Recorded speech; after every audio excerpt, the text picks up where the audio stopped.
Dá pra ver que eu me arrumei em 5 minutos pra fazer esse vídeo.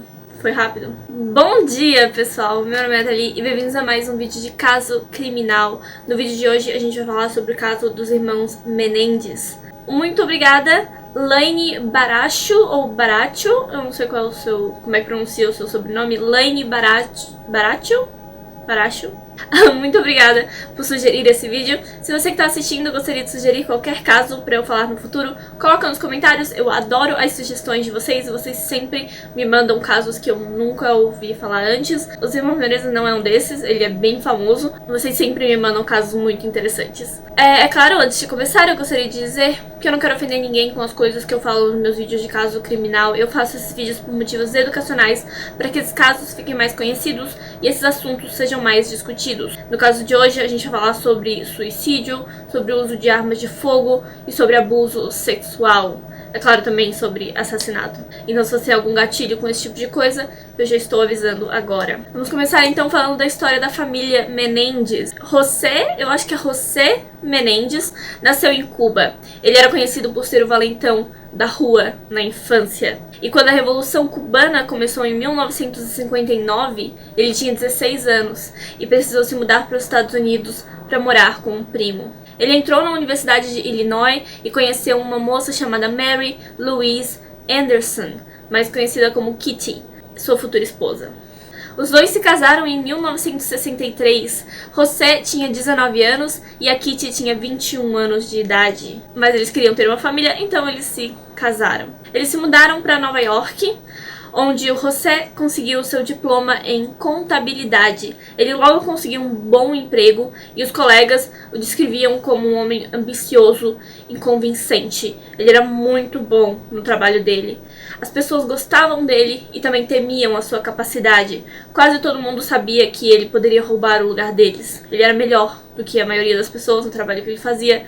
E isso era visível, porque ele sempre crescia muito rápido nas empresas em que ele trabalhava. Aos 35 anos de idade, José Menendez era vice-presidente de uma empresa e ganhava $500 mil por ano. A Kitty era perfeita esposa para um homem de negócios. Ela desistiu do seu emprego como professora depois de ter os seus 2 filhos, Lyle e Eric, os irmãos Menendez. Joseph Lyle Menendez nasceu no dia 10 de janeiro de 1968. Pouco tempo depois, a família se mudou para Nova Jersey e Eric Menendez nasceu no dia 27 de novembro de 1970. Ou seja, só 2 ou 3 anos mais novo. A família aparentava ser perfeita. O José trabalhava, a Kitty cuidava dos meninos e os meninos estudavam, e era esperado que os meninos fossem sempre os melhores. Quando os garotos tinham por volta dos 12 anos de idade, eles começaram um treinamento pesado para se tornarem jogadores de tênis profissionais. O José e a Kitty queriam ter um futuro garantido para os dois. Além do dinheiro da família, queria que os dois tivessem uma carreira de sucesso. Não importa como. Mas eles decidiram que os dois seriam bons atletas. Algumas pessoas acham que eles não viam potencial intelectual, ou realmente ali um trabalho na empresa que o pai trabalhava, ou qualquer coisa assim. O pai não era dono da empresa, ele era o presidente, mas não viam. Muita gente acha que eles não viam um futuro ali realmente intelectual, acadêmico para os meninos. Então decidiram que os dois seriam atletas. Eles eram os melhores no clube onde treinavam. O treinador dizia que o José cobrava muito dos meninos, que eles praticavam 2 vezes por dia, antes e depois da aula, incluindo fins de semana. Eles nunca tinham um dia de folga, nem mesmo nos feriados. Eles não podiam parar de jogar nenhum dia. E eles eram realmente muito bons. Todo mundo que via eles jogando dizia que eles tinham um potencial enorme para se tornarem jogadores olímpicos, que realmente, assim, eles eram ótimos jogadores de tênis, mas a verdade era que os meninos eram cobrados em todos os aspectos. O pai esperava que eles impressionassem todo mundo com quem eles conversassem. Era muita pressão. É claro que o pai tinha orgulho dos dois. Eles eram bons no tênis e eles eram comunicativos. Não era como se eles fossem filhos ruins. Ele tinha orgulho dos filhos. Durante a juventude dos meninos, o José controlava tudo na vida dos dois, com quem eles faziam amizade, quem eles namoravam, quando eles saíam e com quem eles saíam. Eles tinham que manter a reputação da família, mesmo na escola, mesmo quando saíam com os amigos, eles tinham que manter a reputação. Mesmo assim, de alguma maneira, ninguém via o José como um pai abusivo, nem violento. Ele nunca era visto batendo nos filhos, nem puxando os filhos pelo braço. Ele não era violento, ele não era agressivo. Todo mundo dizia que ele era rigoroso. Ele era rigoroso, ele mostrava que queria mais dos meninos, mas nunca com agressividade, nunca com violência. Ele, na verdade, os abraçava com muita frequência. Ele demonstrava afeição. Então ele não era tão ruim assim, mesmo assim era muita pressão. Em 1986, a família se mudou para Calabasas, na Califórnia. E em 1988, Eric e Lyle se envolveram em um assalto. Mas não se sabe muito sobre esse caso. O que a gente sabe que aconteceu? Eles se envolveram com garotos ricos e tanto os dois quanto esses garotos ricos estavam um pouco entediados dessa vida perfeita que eles tinham. Então o que eles decidiram fazer? Roubar as joias dos seus vizinhos. Eles queriam emoção, então foram lá e roubaram. O José, quando descobriu, não ficou bravo com os meninos por causa dos roubos, sabe? Ele era muito tipo, meninos vão ser meninos. Ele tinha essa visão de mundo em que meninos fazem coisas idiotas de vez em quando e tudo bem. O problema era que eles foram pegos. E o José achou que foi uma grande idiotice eles terem sido pegos por esses roubos. Então eles foram punidos por terem sido pegos, mas não por roubarem as coisas. O Lyle, como ele já era maior de idade, ele tinha 18 ou 19 anos já na época, ele podia ser preso, mas não foi preso graças ao dinheiro do pai. O pai escreveu cheques para todas as famílias que tiveram alguma coisa roubada, para que eles não fizessem nenhuma queixa contra o Lyle. Os dois garotos foram então obrigados a visitar um psiquiatra, e o José esperava que esse psiquiatra ajudasse os meninos a não precisarem roubar para se ocuparem das suas vidas. Quando o Eric estava no ensino médio, o Lyle entrou na Universidade de Princeton e ele tinha muitas dificuldades. Ele faltava muitas aulas e ele foi suspenso durante 3 meses de universidade por plágio em um dos seus trabalhos.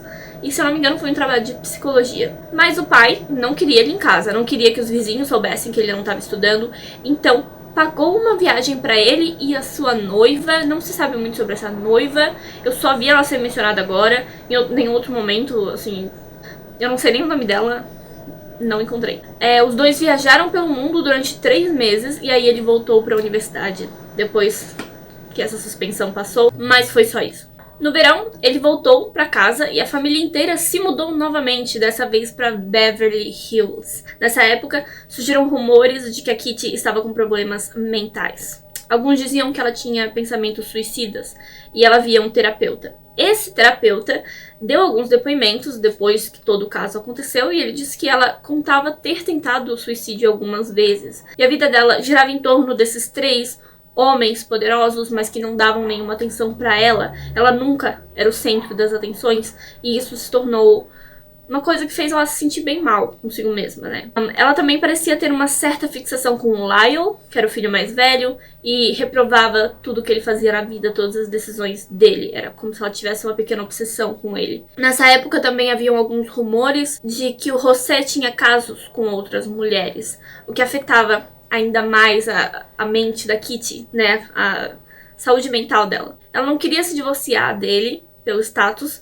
mas também achava que se ela se matasse, isso afetaria o status dele. Então seria uma boa vingança. Porque se ela se divorciasse dele, ele acabaria com a vida dela, socialmente. Ela não ia ter lugar para viver num mundo onde as pessoas não fofocariam sobre ela. Agora, se ela se matasse, ele não teria lugar pra viver num mundo onde as pessoas não fofocariam sobre ele, sobre o fato dela ter se matado por causa dele. Então ela meio que usava isso como um plano pra vingança. Mas ela nunca fez isso de verdade, ela nunca se matou, mas ela dizia que já tinha tentado. No dia 20 de agosto de 1989 foi quando tudo aconteceu. José e Kitty estavam no sofá da sala, vendo TV, quando foram assassinados a tiros. Lyle, de 21 anos, e Eric, de 18, diziam que estavam no cinema e planejavam comer com um amigo depois. O Eric esqueceu a sua identidade em casa, então eles voltaram para pegar. E lá, eles encontraram seus pais mortos. Lyle ligou para a emergência, chorando, desesperado, e ao fundo eles conseguiam ouvir o Eric gritando por ajuda. E eu vou colocar o áudio agora. Beverly Hills emergency. Yes, please. What's the problem? What's the problem? What's the problem? Someone killed my parents. Pardon me? Someone killed my parents. What? Who? Are they still there? Yes. The people... No. Were they shot? Hey, man, Were they shot? Yes. They were shot? Yes. What happened? Hey, stand up, Is the person still there? What happened? We have units around. What happened? Who shot who? I don't hear anything. I just came home. You came home and found who shot? My mom and dad. You know if they're still in the house, the people that did the shooting. Hey, get away from me. Okay. Hey, let me talk to Eric. Who is the person that was shot? My mom and my dad. Your mom and dad? My mom and my dad. Okay, hold on a second. Okay, we're on our way over there with an ambulance. Okay, I gotta go. Quando chegaram lá, os policiais perceberam que o José foi morto primeiro. A Kitty se levantou, assustada pelo tiro, e levou tiros nas pernas enquanto tentava fugir. Quando caiu, ela foi morta de verdade. Por causa da maneira como os dois foram atacados, assim, do nada, a tiros, à noite, não houve nenhum sinal de arrombamento ou assalto, nenhum objeto foi roubado da casa, a polícia ligou o assassinato ao crime organizado, à máfia, ou alguma coisa assim.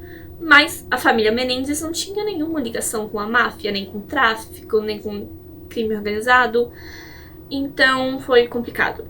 O Lyle e o Eric, eles foram interrogados e questionados durante horas, mas eles estavam muito abalados para falar, então foram liberados. Suas mãos nunca foram testadas para resíduo de pólvora e o seu álibi nunca foi conferido.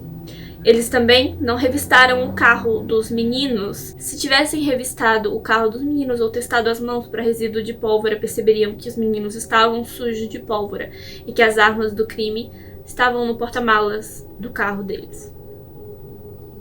Houveram 2 velórios em homenagem aos pais deles em diferentes cidades.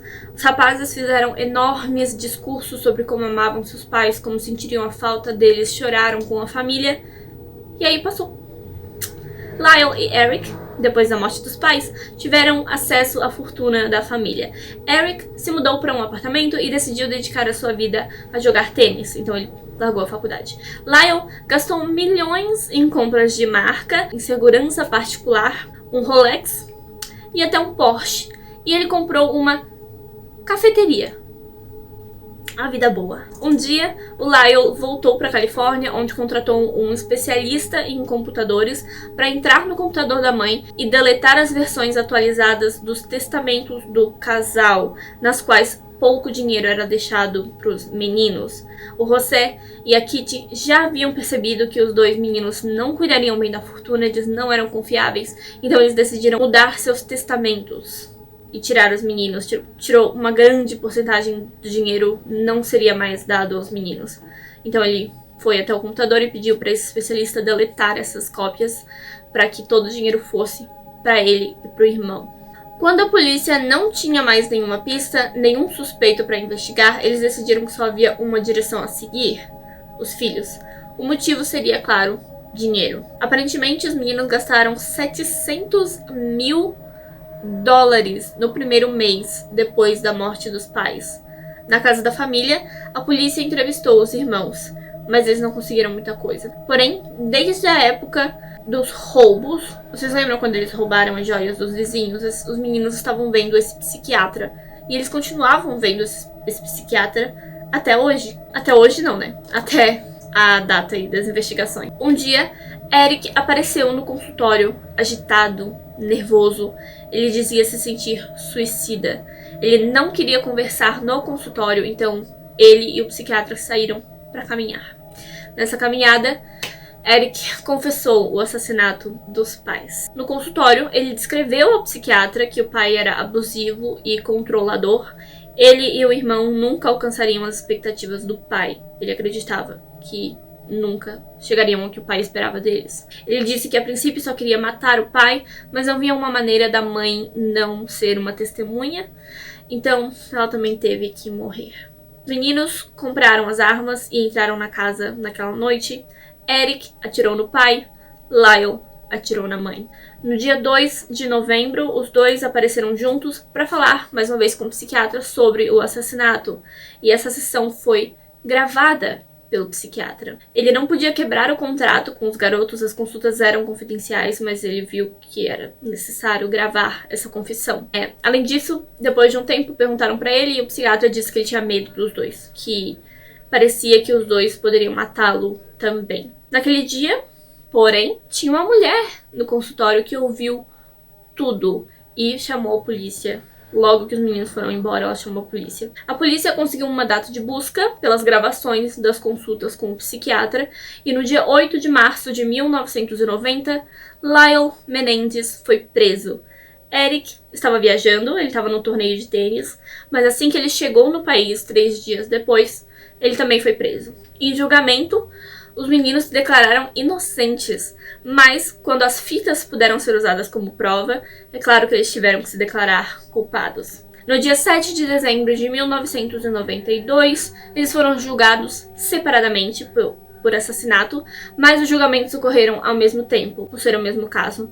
Eles serem julgados separadamente significa só que eles podem ter sentenças diferentes, mas o caso ainda é o mesmo. O julgamento ainda é o mesmo. Estranho é que não tinha dúvida. Todo mundo sabia que eles eram culpados. Eles eram culpados. Não tinham o que dizer assim. Eram culpados. O que o pessoal queria definir era um motivo. O que tornou aquilo possível? Por que eles pensaram em fazer isso? Eles ainda teriam dinheiro por um tempo. Eles ainda eram considerados dependentes dos pais. Então por que isso agora, assim? Quando um ainda estava no ensino médio e o outro estava terminando a faculdade. A defesa argumentou que os rapazes estavam em constante perigo na casa da família e que eles eram abusados pelo pai, que percebiam a vergonha que causavam aos pais e tinham medo do que teriam como punição. Haviam até alegações de abuso sexual. O psiquiatra testemunhou sobre as sessões com os rapazes e como eles nunca haviam mencionado o abuso. Porém, eles tinham um contrato. O pai e o psiquiatra tinham um contrato. Basicamente, o que era? O psiquiatra assinou esse contrato. Os meninos também assinaram, se eu não me engano. Posso estar errada, mas eu acho que os meninos também assinaram, dizendo que tudo que fosse conversado naquelas consultas devia ser reportado ao pai. Se o pai quisesse perguntar sobre o que os meninos falavam nas consultas, o psiquiatra podia falar abertamente. Esse termo de confidência existia entre o pai e o psicólogo, e não entre os meninos e o psicólogo.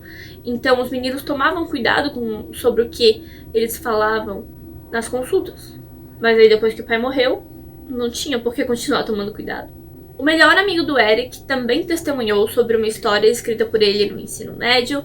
O Eric escreveu sobre 2 irmãos que matam os pais em troca de dinheiro. O que não quer dizer nada, mas foi uma coisa interessante que aconteceu durante o julgamento. A defesa chamou os 2 irmãos como testemunhas e o Lyle foi questionado sobre o abuso do pai. E o vídeo é bem convincente, na minha opinião. Se você se sente desconfortável ouvindo falar sobre abuso sexual infantil, não assista esse vídeo. É bem emocional, assim, eu achei bem real. Eu acredito nele. Eu já vou dizer agora. Eu acredito nele. Did your father have sexual contact with you? Yes. And how did it start?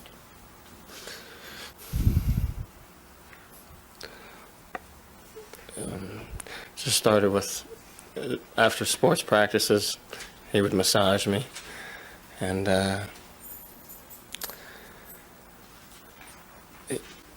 we would have these talks, and he would show me, and he would fondle me, and he would ask me to do the same with him, and I would touch him, and we would undress. Where would this and it take was- place? In my bedroom. And how often would this happen?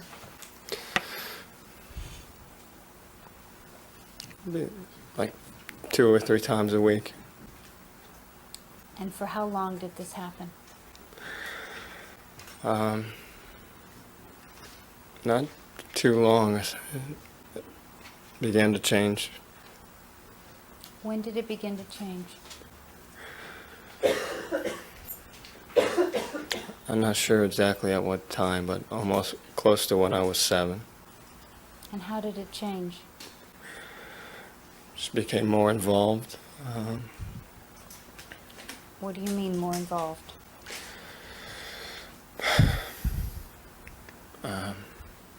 We would be in the bathroom, and he would put me on my knees, and he would guide me, all my movements, and I would have oral sex with him. Did you want to do this?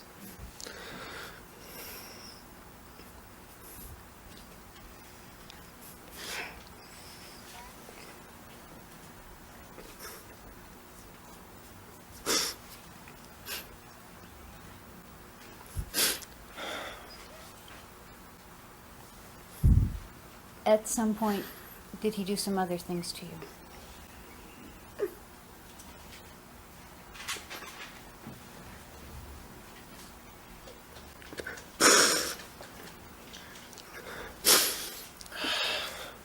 Yes. Did you ask him not to? Yes. How did you ask him not to? I just told him, I don't. I'm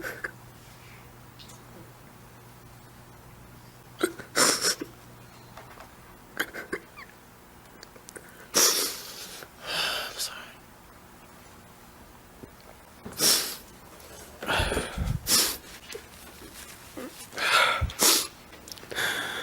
I just told him that I didn't want to do this, and that it hurt me. O abuso aparentemente parou quando o Lyle tinha 10 anos, mas o que ele não sabia é que seu pai, na verdade, estava agora abusando do Eric. O Lyle usava um aplique de cabelo sobre a cabeça, ali naquele verão, quando ele voltou da faculdade e tal. Ele usava um aplique de cabelo sobre a cabeça para esconder que estava perdendo o cabelo por estresse. Não era uma questão de genética, não era calvície. Ele estava perdendo o cabelo por estresse. Podia ser causado pelo trauma do abuso sexual. E ele só usava os apliques de cabelo por causa do pai, porque o pai não queria que os outros soubessem que o filho dele estava perdendo cabelo. Quando descobriram sobre um abuso um do outro, os irmãos decidiram agir. Eles confrontaram o José e se sentiram ameaçados. De acordo com eles ali no julgamento, eles acharam que o pai iria matar os dois, ou então iria tirar os dois da vida deles completamente, sabe? Eles não sabiam, mas eles se sentiram ameaçados, de acordo com eles, por aquela conversa. Então resolveram matar os pais no dia seguinte. Durante o julgamento, surgiram também rumores de que o Eric era gay e o pai não aprovava, mas isso era tipo só a mídia tentando ser sensacionalista e causar escândalo. Foi só uma coisa que nasceu aí no meio do julgamento, eu resolvi mencionar. A ideia de legítima defesa dos meninos foi descartada pelo juiz e no dia 10 de janeiro de 1994, o júri diz não ter uma decisão final. Então o julgamento teve que recomeçar do zero, com um júri novo. Antes de dizer qual foi o veredito final no novo julgamento, eu só queria dizer que eu disse que eu acredito nas acusações de abuso sexual. Eu acho que aquele foi um testemunho bem verdadeiro dele. E se não era um testemunho verdadeiro, ele era um ótimo ator. Uau, um ótimo ator. Mas isso, é claro, não dá a ele o direito de matar os pais. Principalmente a mãe. A mãe também era uma vítima, né? O abusivo aqui com certeza era o pai. A mãe também era uma vítima. Mas não dá a ninguém o direito de matar o pai. Eles deviam ter fugido. Essa é a ideia que eu tenho. Se eles realmente se sentiam assim tão ameaçados pelo pai, eles deviam ter fugido e deviam até ter convidado a mãe a fugir com eles. Essa é a rota de fuga que eu acho que eles deviam ter tomado. No dia 2 de julho de 1996, os irmãos foram sentenciados à prisão perpétua. Eles foram colocados em prisões separadas, mas se reuniram de novo pela primeira vez 22 anos depois, em janeiro de 2018. E eles dividem uma cela até hoje. Eles estão vivos, presos e dividem a cela até hoje. Assim termina o caso de hoje. Mais uma vez, muito obrigado, Laine Baracho, por ter sugerido essa história. E se você tem alguma história para sugerir, coloca nos comentários. Se você gosta desse tipo de conteúdo, se inscreve no meu canal, deixe seu like, deixe, como eu disse, o seu comentário. Muito obrigada, então, se você deixou o seu like, se você deixou o seu comentário, se você se inscreveu no meu canal. Eu passei de 600 inscritos. Foram mais de 200 em um mês.